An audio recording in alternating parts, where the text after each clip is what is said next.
शोषित समाज के लिए लालू प्रसाद यादव जी भगवान के तौर पे हैं। लालू प्रसाद यादव जी भगवान के तौर पे हैं। राष्ट्रपति SC ST समाज से आएंगे तो उनको पुरी के मंदिर में घुसने से रोक दिया जाएगा। देश के प्रथम नागरिक हुआ करते हैं, उनको रोक दिया गया, फिर भी उस मंदिर प्रबंधक पे कोई कार्रवाई नहीं हुई। बिहार के तत्कालीन मुख्यमंत्री को दुर्गा प्रतिमा की पूजा करने के बाद दुर्गा प्रतिमा को गंगा जल से धो दिया गया, फिर भी वैसा करने वाले व्यक्ति पे कोई कानूनी कार्रवाई नहीं हुई। आप देखिएगा कि जिन्होंने संविधान लिखा, जिस संविधान के बदौलत हमारा देश चलता है, हम लोग चल रहे हैं, हम लोग को अधिकार मिला है उसी संविधान के बदौलत, और उस संविधान निर्माता बाबा साहब भीमराव अम्बेडकर की मूर्ति तोड़ दी जाती है, फिर भी मूर्ति तोड़ने वालों पे कोई कार्रवाई नहीं। आप बताइए कि वैसे मुस्लिम धर्म के लोगों को अपमानित किया जाता है, कितनी शर्म की बात। ये बहुत शर्म की बात है। हिंदू मुस्लिम सिख ईसाई आपस में सब भाई भाई, हमारे देश की विशेषता ये है। लेकिन ये मनुवादी सामंतवादी विचारधारा के लोग ऐसा नहीं होने देते हैं। यहाँ देखते हैं कि पाखंडी आता है और बोलता है कि भारत को हिंदू राष्ट्र बनाएंगे। कोई आता है, कोई एक मुख्यमंत्री पाखंडी योगी आदित्यनाथ, ये आकर के बोल देता है कि भारत को हिंदू राष्ट्र बनाएंगे। तो बताओ कि यहाँ देश में बात विकास की होनी चाहिए, शिक्षा की होनी चाहिए, इकोनॉमी की होनी चाहिए, लेकिन हेल्थ की बात होनी चाहिए, लेकिन यहाँ पे बात होती है धर्म की बात हो जाती है, अंधविश्वास की बात हो जाती है। जबकि नेताओं के बच्चे इंग्लैंड अमेरिका फ्रांस जाकर के पढ़ाई करते हैं, लेकिन गरीब लोग के बच्चों को सरकारी स्कूल में जाते हैं, सरकारी स्कूल जहाँ पे उच्च जो क्वालिटी जो है शिक्षा के लिए जो मिलनी चाहिए व्यवस्था, उसका अभाव है। जबकि नमस्कार भैया, मैं हूं सोनू सत्या और आप लोग देख रहे हैं चाणक्य मीडिया। आज हम बात करने वाले हैं कुछ अलग हिसाब की, कि कुछ दिन पहले तो मैं सोचा हूं कि आप लोग को इनके माध्यम से बताने का प्रयास करता हूं। भैया सबसे पहले आप अपने ऑडियंस को, अपने दर्शक को ये बताइए कि ये जो कुछ दिन पहले जो समाज में जो भेदभाव था कि कुछ लोगों को आगे नहीं बढ़ने दे, क्या माजरा था, ये हमारे दर्शकों को थोड़ा सा बताइए आप। देखिए शुरू से रहा है, जैसे बहुत आप चले जाइएगा 300 साल 400 साल पीछे भी जाइएगा, उसके भी और पीछे जाइए 3000 साल 4000 साल पीछे जी। तो पहले जिस प्रकार से मनुवादियों का जो राज चलता था, मनुशास्त्र के अनुसार राज चलाई जाती थी, जहाँ पे जो देखिए कि जाति को बांटा गया, वर्ण व्यवस्था लाई गई, और ऐसा करके लोगों को, जो गरीब तबके के जो लोग हैं, उनका शोषण किया गया। बिल्कुल। बच्चियों को उनके अधिकारों से वंचित किया गया। तो ये जो चीज़ें हैं, ये जब आप जितनी गहराई में पढ़ेंगे, तमाम परत दर परत वो सारी सच्चाई सामने आएगी।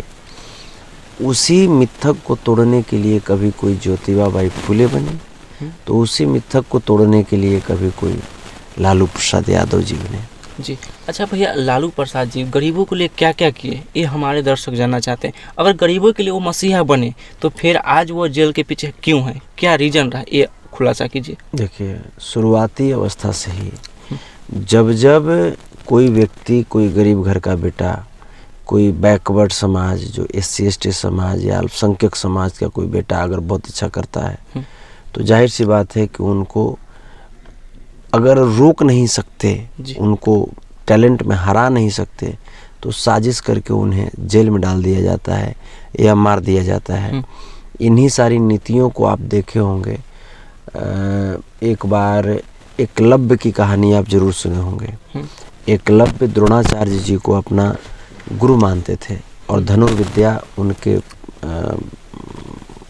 संरक्षण में सीखने की इच्छा रखते थे, लेकिन द्रोणाचार्य जी बोले कि तुम एक भील जाति से हो, मतलब तुम एक SC ST समाज से हो, तो तुमको हम नहीं सिखा सकते हैं। फिर भी एकलव्य की एक ऐसी निष्ठा और समर्पण गुरु के प्रति देखिए कि उन्होंने गुरु की प्रतिमा बना करके उनके सामने धनुर्विद्या सीखा और बहुत ही आला दर्जे के धनुर्शास्त्री ये बन गए। लेकिन वहाँ पे भी छल हुआ।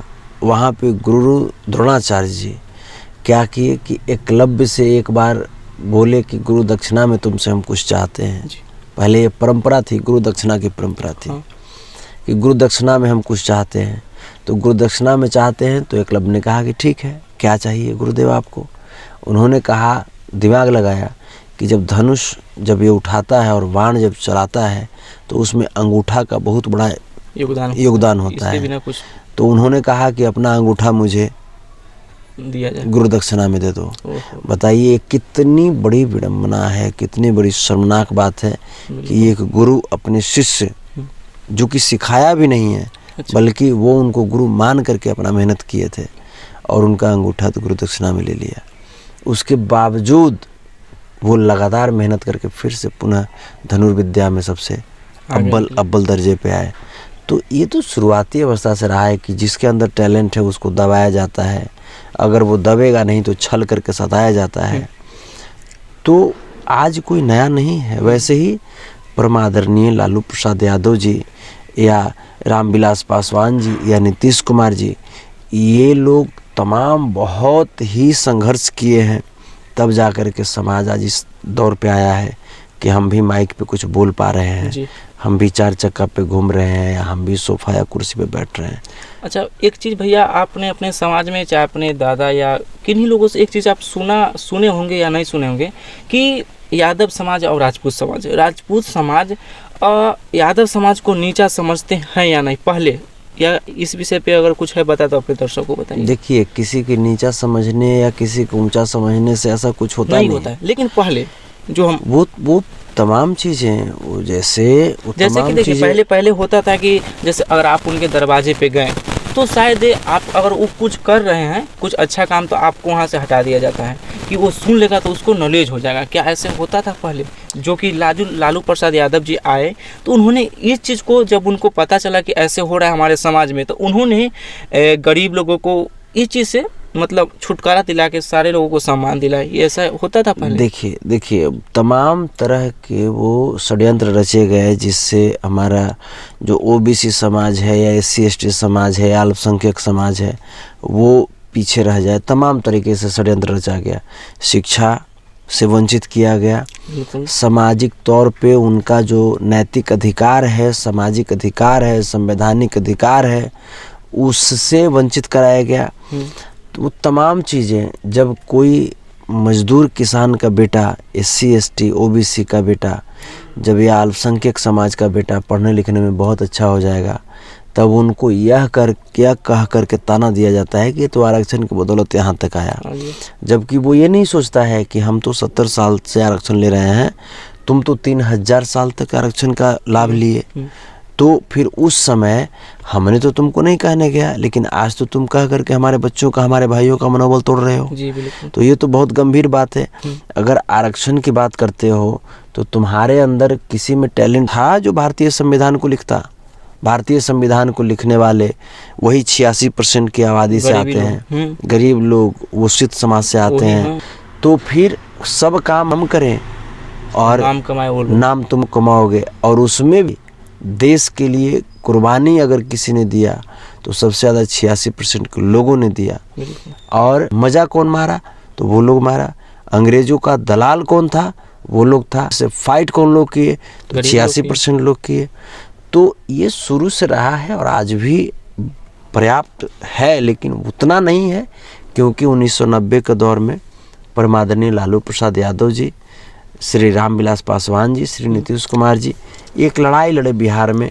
ठीक वैसा ही लड़ाई उत्तर प्रदेश में धरती पुत्र आदरणीय श्री मुलायम सिंह यादव जी, आदरणीय मान्यवर काशीराम जी और आदरणीय बहन मायावती जी वो लड़ाई लड़े। तो ये जो चीज़ें हैं आप जो देख रहे हैं, जो कुप्रथा जो देख रहे हैं, उस कुप्रथा को काफ़ी हद तक समाप्त किया गया है, लेकिन अभी भी कुछ है। अभी भी देखिए ना, ये स्थिति है कि राष्ट्रपति SC/ST समाज से आएंगे तो उनको पुरी के मंदिर में घुसने से रोक दिया जाएगा। देश के प्रथम नागरिक हुआ करते हैं, उनको रोक दिया गया, फिर भी उस मंदिर प्रबंधक पे कोई कार्रवाई नहीं हुई।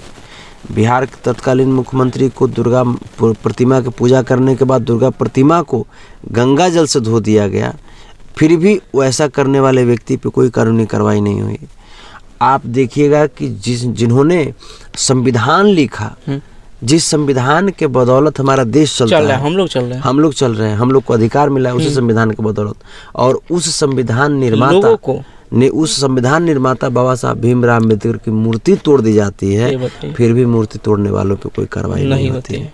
अब इससे आप देख रहे होंगे कि डॉक्टर APJ अब्दुल कलाम, जिन्होंने देश को क्या नहीं दिया, अब्दुल हमीद जी, जो देश भारत और जब पाकिस्तान में लड़ाई हुई थी, पाकिस्तानी टैंक भारतीय सीमा में प्रवेश कर रही थी, वो क्या बोलते डायनामाइट लेकर के गए और पाकिस्तानी टैंक को उड़ा दिए, उसमें खुद को भी शहीद कर दिए।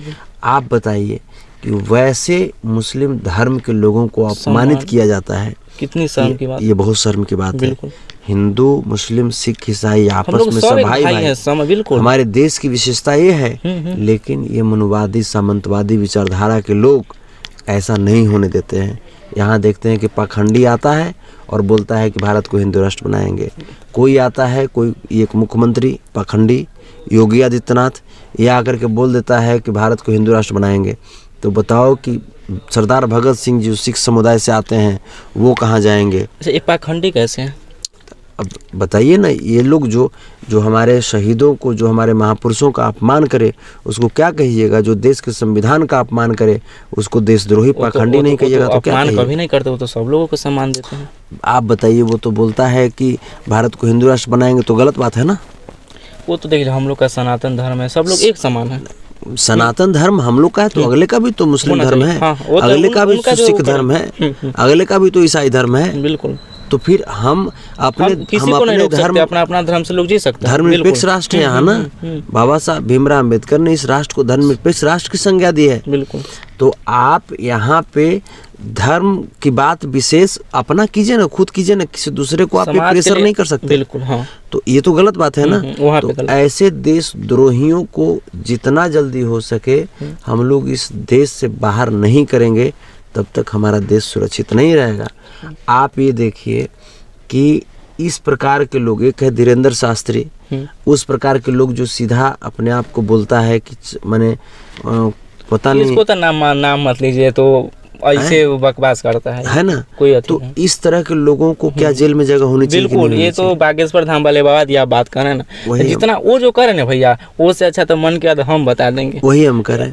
ये कोई देखिए, भगवान होते हैं, नहीं होते से नहीं, लेकिन ये भगवान के नाम पे जो चलते हैं और दुनिया समाज को जो गलत ठहरा रहा है, ये गलत है। बिल्कुल, ये होना नहीं चाहिए। जैसा अगर हम लोग को टाइम मिलेगा ना, तो उनका सच्चाई 2 मिनट में अपने जनता के पीछे रख सकते हैं। अगर हम लोग के वैसा अगर टाइम हम लोग के बीच अगर वो आ गए, तब चाहे न्यूज वाला भी जाता है, उन्हीं का चापलूसी कर लेता है। अब किस पे विश्वास किया जाए? वही हम करें कि ये सब जो चीजें हैं नहीं होनी चाहिए समाज में। हम लोगों को बचना है। बाकी हम 14% जो लोग हैं, उन लोगों के विरोधी नहीं है, बल्कि वो जिस नीति को अपनाते हैं, जो मनुवादी नीति है, जो सामंतवादी नीति है, जो फिरका परस्ती नीति है, उस नीति का मैं विरोधी हूँ। एक चीज़ और भैया, अभी जो हम लोग चर्चा कर रहे थे लालू प्रसाद यादव जी के बारे में, जो कि गरीब लोगों को कैसे सम्मान दिलाएं। जैसे कि आपने सुना होगा, पंडित जी लोग जो अगर उनके दरवाजे पे कुछ गरीब लोग जो काम करते थे, जो पहले कान में ढेपी, जब वो मंत्र पढ़ते थे तो कान में ढेपी कर देता था, इसीलिए ताकि वो मेरा मंत्र सुन के आगे न बढ़ जाए, कुछ हमसे ऊंचा न हो जाए। तो लालू प्रसाद जी को यह चीज़ पता चला, तो उन्होंने अपने समाज में सम्मान दिलाने का प्रयास किए। तो इन पे अपने समाज के आप पर्सनली क्या संदेश देना चाहेंगे कुछ हमारे दर्शक, और उन समाज को क्या संदेश देना चाहेंगे जो भेदभाव करते हैं? शोषित समाज के लिए लालू प्रसाद यादव जी भगवान के तौर पे हैं। हम लोग भगवान की तरह मानते हैं उनको। तो उनके लिए, और भगवान के लिए आप क्या कर सकते हैं? भगवान बस उनकी कृपा हम लोग देख रहे हैं। वैसे व्यक्ति माने 1 लाख साल में 1 बार जन्म लेते हैं। बिल्कुल। एक चीज़ और, जब लालू प्रसाद यादव जी जब थे, वो अपने जब राष्ट्र में थे, बिहार में थे, उस समय क्या न संस्था था। आज देख लीजिए, जब अदर व्यक्ति के हाथ में चला गया यह, तो वो तो उनको जेल में किसी भी तरह से उनको डाल दिया गया। उसके बाद आप हर एक चीज़ का महंगाई देख लीजिए, कहाँ चला गया। तो ये बिहार को बर्बाद करने में किसका हाथ है? वही मनवादियों का हाथ है, भाजपा के हाथ है। आप देखिएगा, जिस समय आदरणीय लालू प्रसाद यादव जी रेल मंत्री हुआ करते थे, उस समय लोग तो टिकट का दाम कितना नॉमिनल, 100-150 में लोग चाना खाते पीते लोग 100 रुपया में लोग दिल्ली चले जाते थे। हाँ बिल्कुल। अभी देख लीजिए 100 रुपया तो बस किराए में मतलब हाल खराब हो जाता है गरीब लोगों को। तो एक चीज़ और, लोग कहते हैं कि बिहार पिछड़ा क्यों है, तो बिहार पिछड़ा नहीं है, बिहार को पिछड़ा टारगेट करके बनाया जाता है। जितना हमारा बिहार अमीर है ना, उतना कोई भी राष्ट्र और उतना कोई भी देश नहीं है।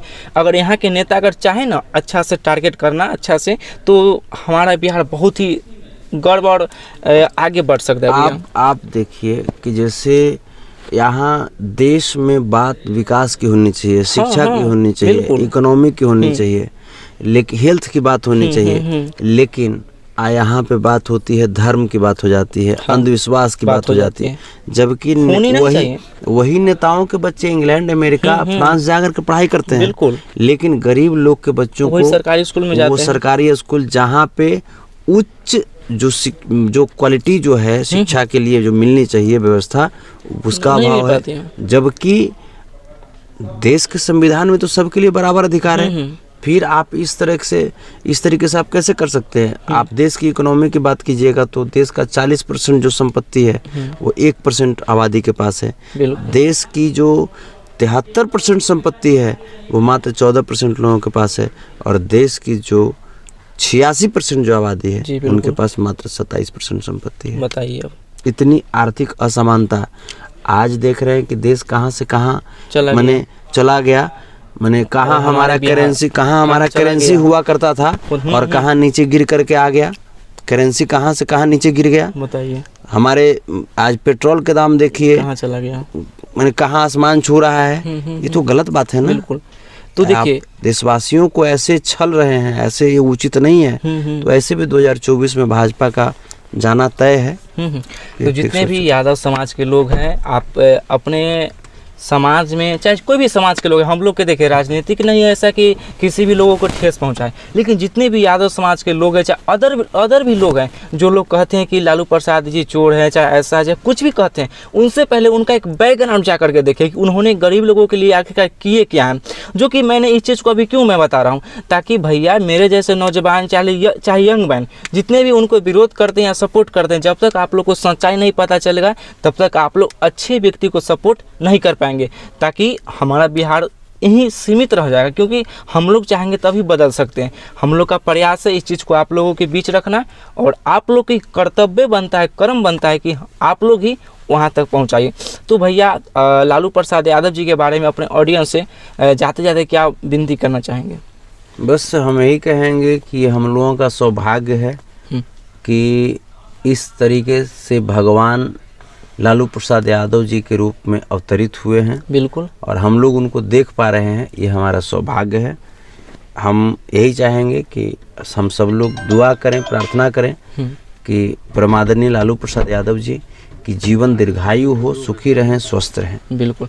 तो भैया आप सभी जितने भी समाज के लोग, आप सब जितने भी ऑडियंस, जितने भी मेरे प्यारे भाई, इस चीज़ को आपने देखा, आप लोगों को दिल से धन्यवाद। और आप लोगों से रिक्वेस्ट है, इस वीडियो को आप लोग जन लोगों, सारे लोगों तक शेयर कीजिए, ताकि सभी लोगों को एक नया संदेश, एक नया मैसेज पहुँचे, ताकि सब लोग माइंड अपना लगा ले, ताकि किस तरह से अपने समाज को बदलना है। उम्मीद करूँगा आप सभी को वीडियो अच्छा लगा होगा, तो शेयर कीजिए। फिर से मिलते हैं नेक्स्ट वीडियो में, तब तक के लिए थैंक यू सो मच।